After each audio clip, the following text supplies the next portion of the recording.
What's up guys, Scott Lowe, editor of IGN Gear here, showing you how to set up your iPad. Alright, so when you first get your iPad, the first thing you got to do is connect it to iTunes in the computer, because it has to, calibrate all of your settings. You got to register it if you want to, and download apps and music. So on the screen, you got to type in the usual stuff. We're going to say Scotty's iPad, and then you move along. You want to do automatic updates, whatever, that's all up to you. But that's the only way you can get into the iPad at first. You have to, configure it at first. It's kind of a sucky kind of process, but, it's what you got to do. So anyways, initial sync is complete, and there you go to the iTunes store, download whatever apps you want, books, music, and sync it to the actual iPad. Once that's all done, you can actually get started with the iPad itself, which, you've got here the default set of applications. You got calendar, contacts, notes, maps, videos, YouTube, iTunes, App Store, and settings.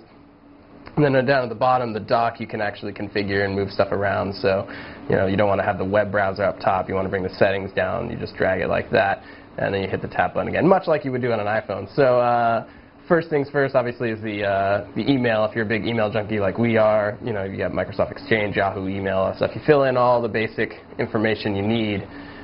Email address, domain, username, password, and you just set it up that way.